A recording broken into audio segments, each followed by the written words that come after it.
એને જેટલું શીખવવામાં આવે એ સૌથી વધારે એના ગુરુજીનું માનતા હોય. મમ્મી પપ્પાનું આ લોકો નહીં માને.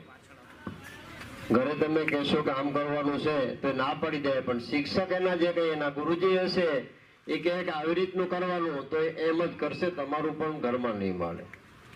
એટલે આ તો કે આ ગુરુજીએ અમને પણ અહીંયા બોલાવીને જે બિરદાવ્યા, અમને આ સન્માન કરવાનું જે કઈ મૂકવાય ભાઈ અમારા પણ આવો ભાગ્ય છે. કારણ કે આ અવસરને આ સ્થાન ઉપર પામવું એ અમારી પણ શક્તિ નથી.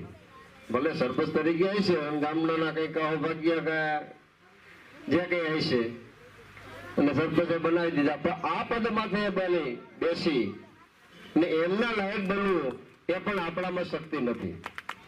બેન એમાં થોડું વ્યસન કીધું ત્યારે બેઠો તો મને બેન જે પ્રસંગ કહેતા હતા મારો એક પ્રસંગ મને યાદ આવ્યો.